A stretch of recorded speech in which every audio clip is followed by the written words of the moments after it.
I want to take this time to apologize to the entire Notre Dame college football program because holy shit, I did not realize you guys were actually for real. I thought you guys were just gonna roll over like you always did in the 14 playoff, but you proved me and a lot of people wrong.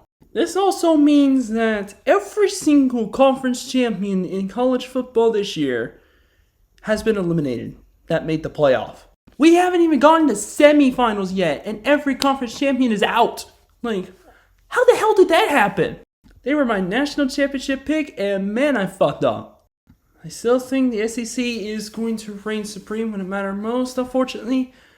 We gotta admit it. The SEC is the best conference in football. It's just, man, this year has been an insane, chaotic, and very miserable year for the SEC because there's no more undefeated teams left. And the SEC lost all of its undefeated teams a long time ago. I just cannot believe it's Drew Aller versus Riley Leonard in the semifinal game of the playoff in the Orange Bowl. That's unbelievable. Yeah, that's your welcome to college football moment right there. Notre Dame beating the mess out of Georgia for like 3 quarters. Because it was like 20-3 for a long time, and then Georgia quickly scored. Yeah, it was like a kickoff return for a touchdown in the second half, and then Georgia quickly answered, but didn't get a single point afterward. Once again, my apologies to Notre Dame. I completely doubted you, and you proved everybody, including me, wrong. Welcome back to Grizzly Talks Football. We're here. Episode number 50. Oh, other way. There we go. Episode 50. We're in 50 episodes. I can't believe we have made it this far. But thank God I haven't been taken down to copyright yet. Fuck, I just jinxed myself, didn't I? Shit. But anyways, 50 episodes. We've come a long way. I mean, the intro I had in episode 1 actually wasn't even that bad, and I just never went back to it. I don't know why, but, I just wanted to start with my very own intro as, like a startup, but if you want it back, do let me know in the comments, and I'll try to bring it back. But anyways, we already talked about the Sugar Bowl just in the intro, and now it's time to get into some predictions. The final regular season week of the NFL, Week 18 NFL predictions are here. Again, if you are new to this series, I will leave a link in the description with the entire playlist of every single episode, so you're all caught up. And you also make sure you hit the red subscribe button. Don't hit the notification bell so you don't miss a single video. Don't forget to do those things, including smashing that like button. I've been having a very good late season stretch. This week in week 17, I actually went 13-3. I would have went 14-2 if my stupid ass didn't pick the 49ers in the Monday night matchup. But the Niners actually almost beat Detroit. The injured squad, but oh boy, yeah, it just didn't happen. Look, man, Brock Purdy is a good quarterback, so I think he deserves an extension, but this season might cost him quite some money.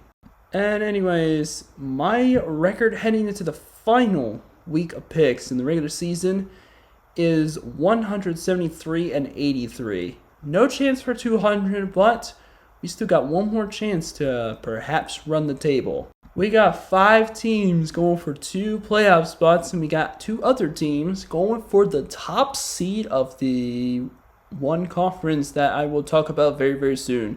Without further ado, let's get to the games. We got Saturday Night Football matchups. We got 2 of them. Kicking it off, we got the Browns playing at the Ravens. Yeah, I'd like to report a murder on the field. Yeah, it's the 2024 Cleveland Browns season. Seriously. That team is going to get spanked. I see this game being 38-14 with the Ravens absolutely crushing the Browns' hopes and dreams.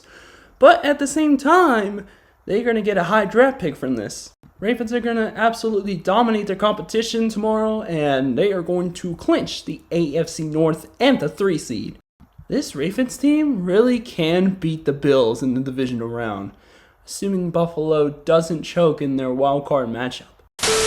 In the other Saturday night game, we got the Bengals playing at the Steelers. Steelers depending on the Browns to help them win the division? Where have we seen this before?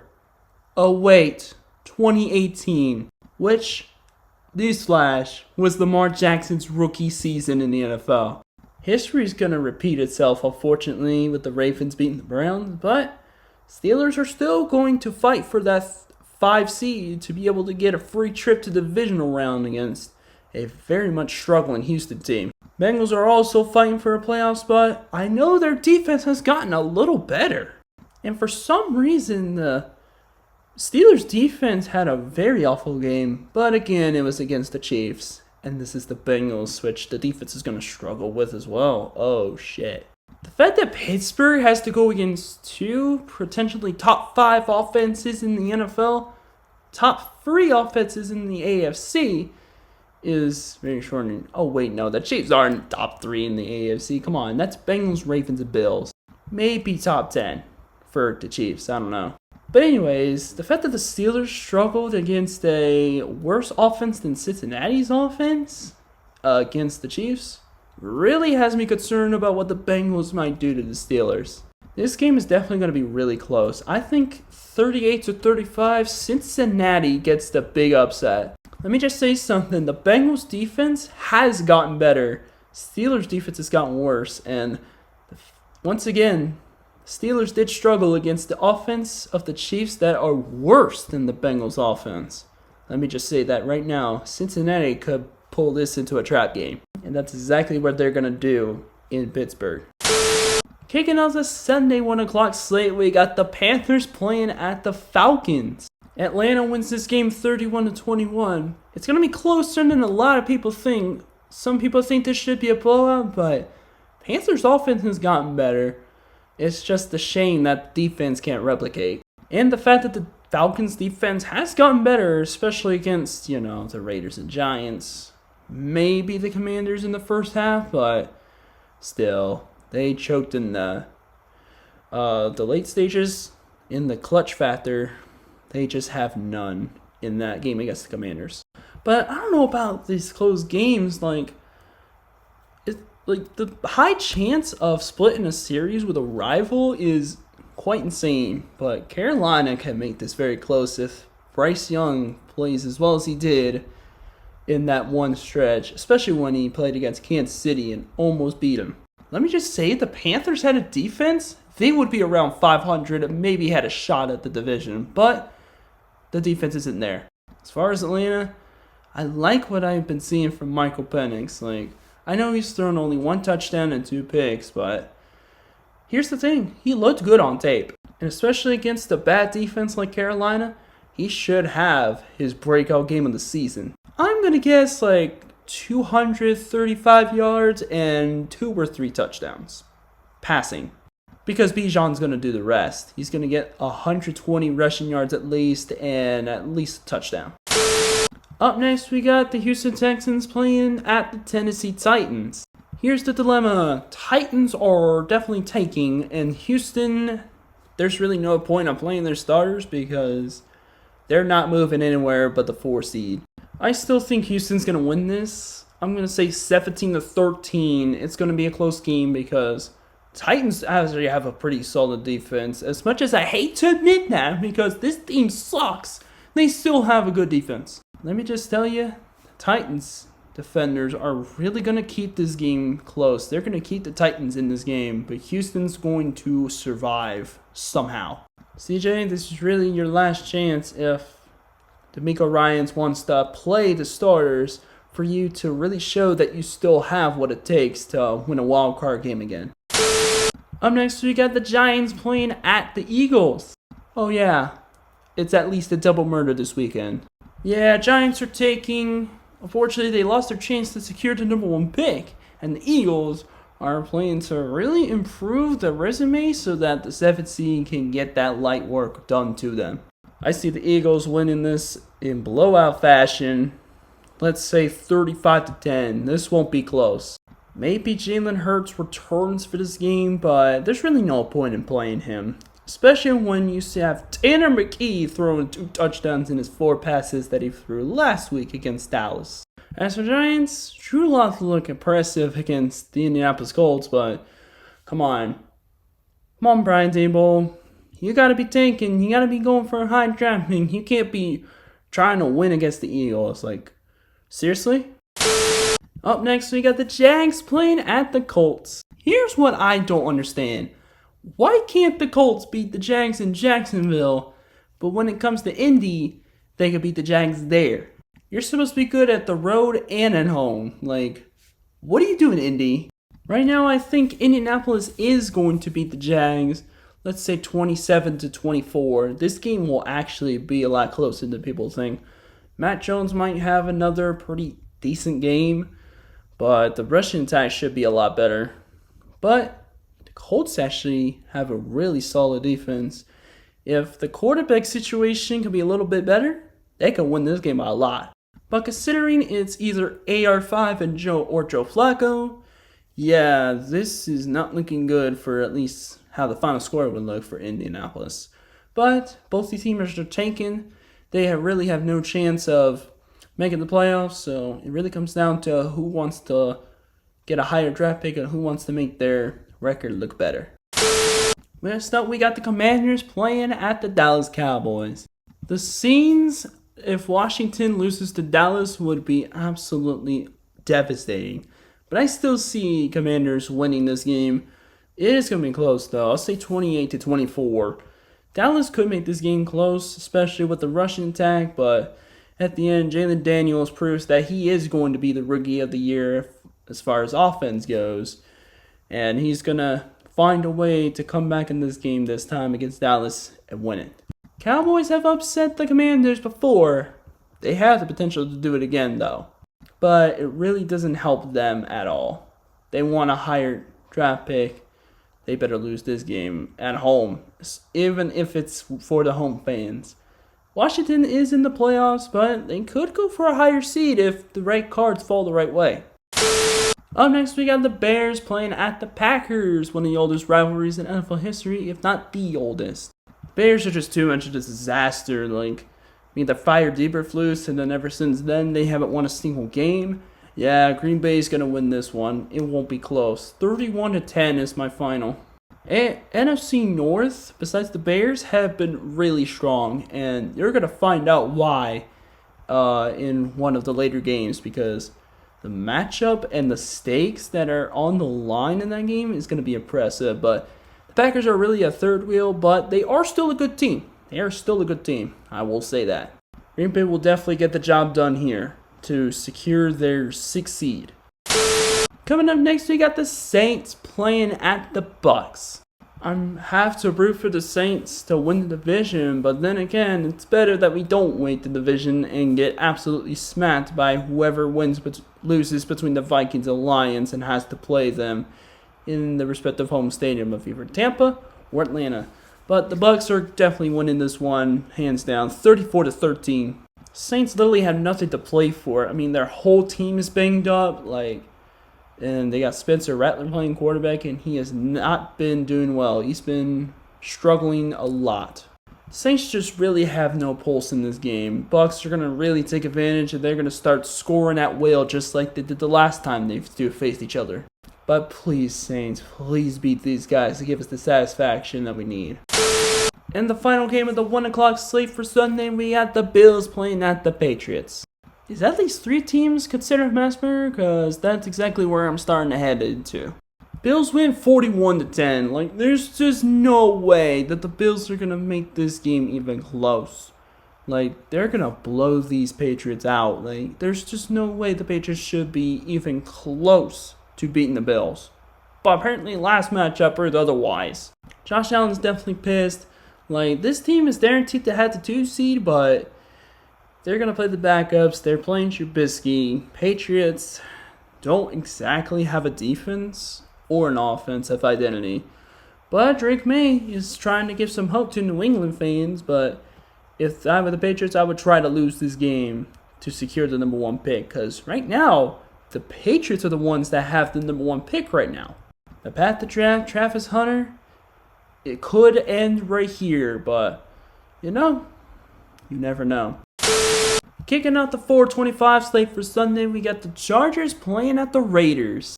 Yeah, I'm just going to say this is just going to be mass murder this week. A lot of teams are going to get blown out.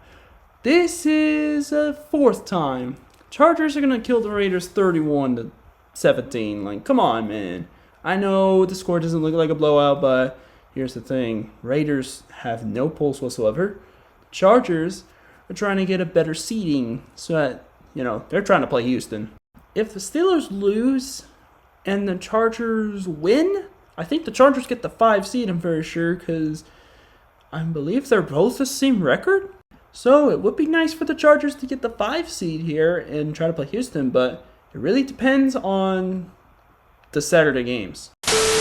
Next up, we got the 49ers playing at the Cardinals. Both these teams aren't making the playoffs. This is actually the first tough one that I have in quite a few games, but ooh, man, this is hard. In a 20-17 close game, which comes really down to defense, I think San Francisco is going to win this time around. They lost to the Cardinals last time they played them, but I see the 49ers splitting the series and really proving that Shanahan can still be a good coach. It's just it proves that the injuries really cost him the season. As for Arizona, Kyler Murray, he's been a little inconsistent. Like, he's had some good games, but then he's got really bad games. James Conner has been really doing well on the rushing attack. I am not sure on his condition right now, but he should be good to go for Week 18. If not, it really sucks, but it is what it is. And the receiving core, it's gotten some life again with Marvin Harrison coming back, getting 100 yards last time. But this is going to be a close game for sure. Coming up next, we got the Chiefs playing at the Broncos. Yep, this game is going to be at Mile High, and Kansas City is resting their starters. Fun fact, I think you saw this on social media or something, but ever since that game against Pittsburgh, Chiefs, the starters, are going to have 24 days of rest. Roger, I hope you're proud of yourself. First of all, this is completely unfair and imbalanced.